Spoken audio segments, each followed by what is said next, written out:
Olá, pessoal do oitavo ano.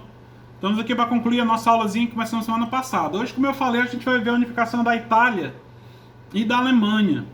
Mas só falar um pouco que a gente viu semana passada. Lembre-se que eu falei do nacionalismo, quando as pessoas começavam a se orgulhar da sua terra, querer onde tivesse pessoas da mesma língua, da mesma cultura, fosse viver sobre o domínio, sobre o mesmo domínio.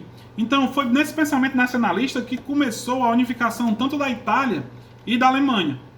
Então, quando a gente fala unificação da Itália, o que vem à mente? Lembram-se de Giuseppe Garibaldi, que lutou na Revolução Farroupilha? Pronto, ele foi um dos grandes mentores do movimento de unificação da Itália. Que passou por dois processos definidos que a gente vai já ver, né? Que é o... Não, chega lá, Aldi.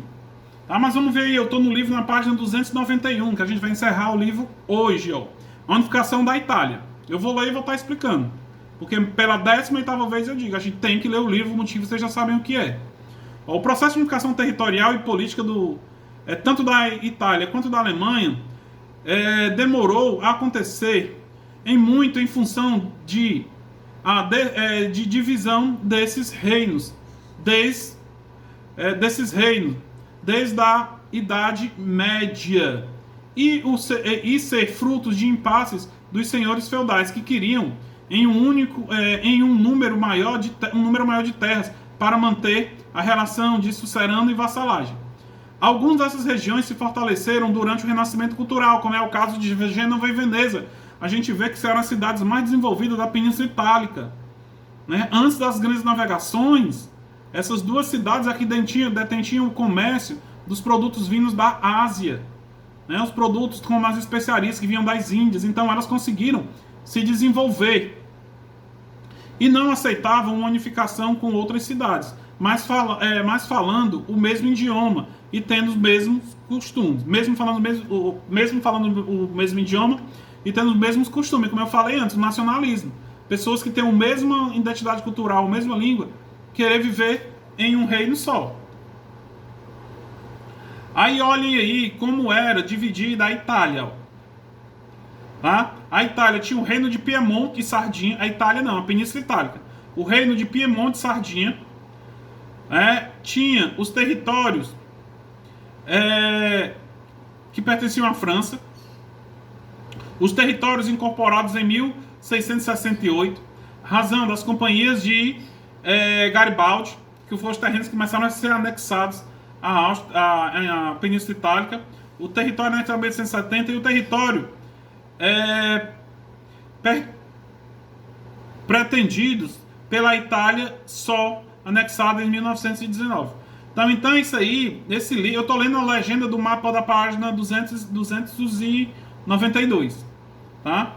Vamos ver lá, ó. Aí vai falar do sentimento o sentimento nacionalista. O sentimento da nação na Itália só ganhou força com o surgimento desse conceito na Revolução Francesa, em especial na Revolução Liberais de 1848, que a gente viu a aula passada, onde as pessoas começaram a ter ideias liberais. Na Itália, a principal reivindicação era organizar uma nação unificada que tivesse condição de cumprir politicamente, economicamente, competir politicamente, economicamente com outras nações europeias, agora fortalecidas com os seus regimes republicanos de governo, como é o caso da França, que já tinha proclamado a Segunda República. Então esses países eles começaram a ter um sentimento nacionalista de união, para formarem um Estado forte. Durante o Congresso, lá vem o Congresso de Viena de novo, expliquei semana passada. Durante o Congresso de Viena, em 1815, após a primeira derrota de Napoleão Bonaparte, tomou-se a decisão da chamada criação da Península Itálica, formada por várias cidades autônomas entre si. Destaque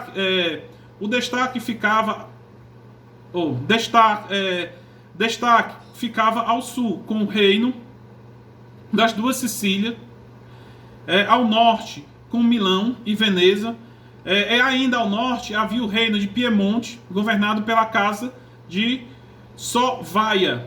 durante a Revolução Liberal de 1948, houve uma tentativa de unificar a Península Itálica a partir do Reino de Piemonte.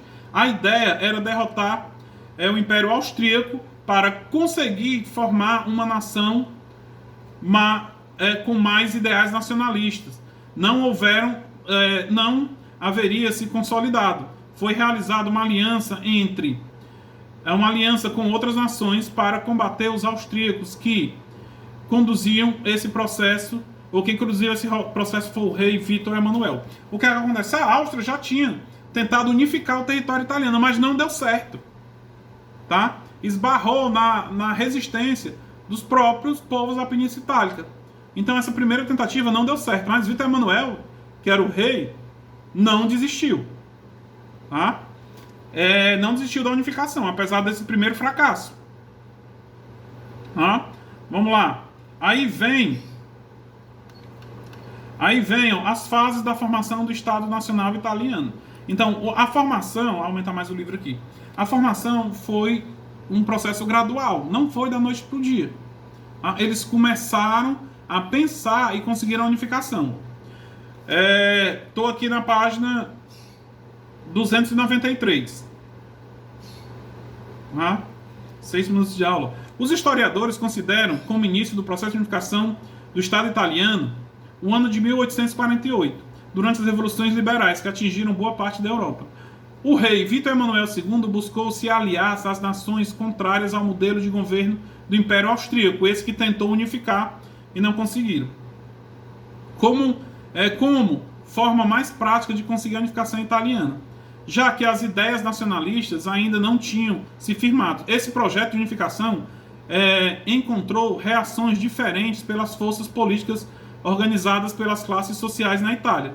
Em outras palavras, todos defendiam a construção de uma nação, mas em forma em formatos e ideologias diferentes. Então, o rei queria uma coisa e a boa parte da população queria outra. Por isso que era um entrave que estava segurando o processo de unificação da Itália. Era isso. Houve uma clara tentativa de dominar politicamente a formação dos estados italianos. Nesse processo se destacou 2 movimentos que eu falei lá no início. O movimento Risorgimento e o movimento Jovem Itália. Então esses 2 movimentos eles tinham o mesmo objetivo, era a unificação da Itália. Mas eles queriam seguir por formas diferentes. Tinham o mesmo objetivo. Mas um pensava de uma forma, o outro pensava de outra forma. Então os 2 não poderiam se eles tivessem chegado a uma conclusão juntos, talvez tivesse sido mais rápido a unificação. Mas um desses daqui, uma da ideia desses 2, foi o que prevaleceu na unificação. O primeiro era um grupo político formado pela elite financeira italiana, a alta burguesia e os grandes comerciantes, que era o movimento Risorgimento. E dono das principais terras produtivas. Seu líder era Camillo Benso, dono de muitas terras e defensor de uma monarquia liberal, o que agradava muito às ideias do rei Vítor Emanuel II. O segundo grupo político, Jovem Itália, reunia defensores dos ideais republicanos, iluministas, que queriam uma base de governo numa república constitucional, que eram pequenos e médios comerciantes, burguesa, liderado também pelo burguês Giuseppe Mazzini. Agora vocês têm uma ideia aí quem venceu. Quem era rico ou quem era pobre. Tá? Agora vamos ver aqui os dois movimentos. A primeira fase do Risorgimento. Tá? Ele teve 2 fases. As 2 fases de unificação da Itália tiveram características específicas, mas foram igualmente importantes para a formação do Estado italiano. Na primeira fase do Risorgimento, vários grupos lutaram pela hegemonia do poder em busca da consolidação da unificação. Um exemplo era os carbonários, que não é aquele macarrãozinho lá branco, tá, com molho branco, que faziam parte da maçonaria, mas eram militares que organizavam vários atentados terroristas. Esse movimento enfraqueceu devido às suas práticas violentas. Então, a primeira parte do movimento do Risorgimento não deu certo, porque o pessoal só queria na violência, né, como viu, atentados. Então esse não deu certo, tá? Aí veio a segunda parte do movimento, que esse sim, né, ó. Em seguida, houve uma disputa entre os dois grupos, os conservadores monarquistas ligados à alta burguesia rural, cujo líder era Camilo de Colbert, e os camisas vermelhas, liderados por Giuseppe Garibaldi, o mesmo da Revolução Farroupilha aqui que a gente viu na alta aula, tá? Que teve grande destaque na Revolução Farroupilha no Brasil, como eu acabei de dizer. Se eu leio aqui, por isso que é bom estar lendo no livro. Além de defender a unificação do Estado italiano, lutava para que fosse organizado um governo republicano e constitucionalista. Aí a foto de Giuseppe Garibaldi, tá? Aí começou as batalhas entre eles, ó. Claramente as disputas políticas não passavam mais só pela unificação do Estado italiano, mas também pela forma de como se organizar. Então essas disputas desses grupos, que eram do mesmo lado, começaram a ter outros interesses. Porque Vítor Emanuel queria a unificação da Itália, mas queria ficar ainda como rei. Não, de um lado, os partidários da monarquia liberal, que tinham o interesse de manter a estrutura administrativa sob o controle, sobre o seu controle, afastando as massas. Quer dizer, um lado queria excluir aquele pessoal que estava lutando de frente para a unificação. Do outro lado, os partidários do governo republicano, liderados pela classe média, defendiam direitos mínimos para a população, principalmente para os trabalhadores urbanos e rurais. Então, Vítor Emanuel, temendo que os republicanos ganhassem força, nomeou como primeiro-ministro do Piemonte o conservador Camilo de Colbert, que a partir desse reino se buscasse a unificação da Itália sem participação popular. Olha, o primeiro projeto deles era tentar fazer a unificação sem a participação popular. Como é que eles iam conseguir? Só com os ricos. Se a maior camada é a população. Se a gente pegar a Revolução Francesa, a Revolução Francesa foi o povo que fez, né? O projeto inicial de Vítor Emanuel II deu certo, pois funcionou a aliança de Colbert com a Inglaterra e a França na Batalha de Crimea contra a Rússia, que tinha justamente como aliado o Império Austríaco. Embora não tivesse conseguido a unificação territorial, havia conquistado o apoio de fortes nações, ainda anexando territórios importantes para o seu estado, que foram a cidade de Toscana, Parma e Modena. Pessoal, o intuito principal aqui do rei Vítor Emanuel era tirar a Áustria do caminho, que era uma ameaça à unificação. E com o apoio da Inglaterra e da França, eles conseguiram isso, tá? Eles derrotaram a Rússia, que era o principal aliado da Áustria. Então, sem a Rússia, a Áustria não era páreo para o pessoal da Península Itálica. Tá? Aí veio a segunda fase. Tá acabando, já tá, pessoal? Pra gente ir a formação do Estado italiano. Falta só poucas linhas. Vamos lá. A segunda fase do Risorgimento. A segunda fase do processo de unificação da Itália foi marcado por conflitos externos, principalmente contra a França, mas também pela aliança realizada entre os conservadores e as monarquistas liderados pelo primeiro-ministro de Colbert e pelos camisas vermelhas de Garibaldi. Como eu falei para vocês, o movimento ele teve que se reunir, os movimentos. Mas a gente é inimigo. Não, vamos ter que se juntar para poder fazer a unificação. Aí, como eu acabei de dizer, embora tivesse opiniões quanto à formação, e o modelo de governo, entendiam que se não houvesse alianças, dificilmente haveria a formação do Estado italiano. O que é que acontece? Ou os movimentos pela unificação da Itália se juntam, então não há. Seguindo a linha de lutas baseadas em guerrilhas, conseguiram conquistar o reino das duas Sicílias em 1860, através dos camisas vermelhas, anexaram o território da Casa de Sóvia, ou Savoia. Em 1870, a maior vitória dos italianos, a conquista de Roma, foi simbólica, não só por confirmar a unificação, mas também por aproximar os italianos do papado da Igreja Católica. Então não vou mais ler não, vou só explicar. Então a unificação italiana ela só foi possível quando os dois grupos, os dois movimentos, eles se reuniram e lutaram do mesmo lado. Tá? Porque quando o movimento de Garibaldi lutava por um lado, pela unificação, e de Colbert do outro, eles não tinham sucesso. O sucesso da unificação italiana foi apenas quando houve a junção dos dois movimentos pelo processo de independência. Processo de independência não, processo de unificação. Tá? Aí tá falando aqui do Tratado de Letrão, que a gente já viu, né, que foi quando Mussolini, a gente viu no começo do ano, foi quando Mussolini liberou as terras do Vaticano para a Igreja Católica. Tá? E para a gente encerrar, vamos ver um pouco aqui da unificação da Alemanha, que teve grande participação do cidadão chamado Bismarck. Não esqueçam, Bismarck foi um dos grandes responsáveis pela unificação da Alemanha. Professor, mas como foi a unificação da Alemanha? Eram os reinos da Germânia se juntaram com o da Prússia e formaram a Alemanha. Tá? Como assim, ó? Vamos lá, ó. Estou aqui agora na página 296, ó. A formação do Estado alemão. A formação do Estado alemão foi diferente da unificação da Itália.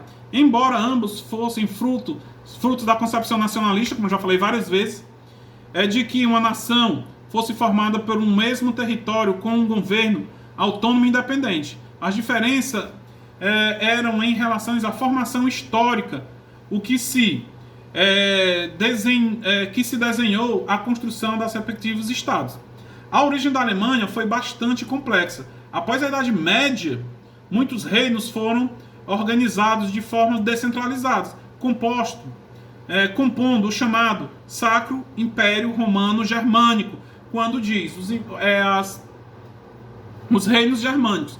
Lembre-se que quem gosta de futebol, até hoje, atrás da camisa da Alemanha, tem o nome Germânia. Muita gente acha que é porque é o nome Alemanha em alemão, mas não, é Germânia onde hoje fica a Alemanha, que eram os reinos da Germânia, como está dizendo aqui, ó, os reinos do Sacro Império Romano Germânico. Eram mais de 30 cidades com características, costumes e línguas diferentes. Aqui, certamente dificultou o processo de unificação. Durante o Congresso de Viena de 1815, visando atender os interesses do Império Austríaco, o que garantia forças monárquicas na Europa, criando a Confederação Germânica do Norte, com 38 cidades. Tá? Então era lá. Por que não existia Alemanha? Porque era uma confederação, eram os reinos da Germânia. Aí vamos já falar da presença da Prússia. O processo de unificação alemã se iniciou antes das revoltas liberais de 1848. O primeiro movimento de unificação foi em 1834, através de um projeto da aliança conhecida como Zollverein, que consistia na formação de um bloco econômico com todos os estados da Confederação Germânica, incluindo o Império Austríaco. Foi, na prática, uma política alfandegária estimulando a relação entre os estados alemães. Essa aliança não foi suficiente para consolidar uma única, mas estrutura econômica de formação tão consistente que, em 1870, na sua unificação, a Alemanha era uma nação muito organizada e rica. Vou explicar agora. Pessoal, esses reinos eles eram bastante bem administrados. Quando a Alemanha se unificou, eu acho que eu expliquei isso para vocês explicando a Primeira Guerra Mundial. Não, a gente tá falando do 9º ano. Vocês vão ver, ano que vem, no 9º ano, que quando teve a unificação da Alemanha, a Alemanha já nasceu um estado forte. Por quê? Por causa dessa organização que eu acabei de ler. Essa consolidação de um estado forte. Porque os reinos que formaram a Alemanha, eles eram muito competentes. Então a Alemanha, ela já se formou uma nação rica e forte. Tanto é que logo que a Alemanha se unificou, ela desafiou logo quem? A Inglaterra, berço da Revolução Industrial. A Alemanha conseguiu tomar o primeiro lugar da Inglaterra no mercado do aço mundial, que foi um dos motivos da Primeira Guerra Mundial. A Alemanha tomou Alsácia e Lorena da França. Tá? Aí vem, como eu falei para vocês, a importância de Bismarck na unificação. Pessoal, Bismarck está acabando já, tá? Bismarck foi o grande responsável por unificar os reinos da Prússia e os reinos da Germânia, formando a Alemanha. Uma figura política muito importante para a formação do Estado alemão foi Otto von Bismarck, um aristocrata ligado à nobreza, os Jukeres, e com a relação próxima, ou com relações próximas da Prússia. Em 1662 foi nomeado chanceler do rei Guilherme I da Prússia. Ó. A gente vê a Germânia lá em cima, que eram os reinos totalmente organizados, e agora estamos vendo a Prússia, que Guilherme I nomeou Otto von Bismarck como chanceler. Vocês vão ouvir falar chanceler também, que Hitler se nomeou chanceler da Alemanha. Ano que vem, no ano, vocês vão ver isso. Da Prússia, tendo que cumprir a função de unificação, de unificar o Estado alemão, afastando qualquer relação política com a Áustria, sempre fugindo da Áustria. Nesse sentido, montou uma aliança com a alta burguesia e encaminhou no sentido de excluir a Áustria da Confederação Germânica. Depois se juntou principalmente com a Áustria para derrotar a Dinamarca e anexou os territórios. Bismarck aliou-se à Itália em 1864 para derrotar os austríacos, visto que esses dominavam regiões de interesses tanto dos italianos como dos alemães. Lembre, pessoal, bem a quinta vez que eu falo dos austríacos. Os italianos queriam eliminar os austríacos, só conseguiram com o apoio da Inglaterra e da França. Os alemães também queriam neutralizar os austríacos. A Áustria também conseguiu. Então foi o passo fundamental para unificação. Tá? E para encerrar, vamos ver a última parte aqui. Encerrar o nosso livro. Mesmo com essas importantes vitórias de Bismarck, a unificação ainda não havia ocorrido. Houve um esforço da Confederação Germânica do Norte, que passou a dominar o reino de Guilherme I da Prússia.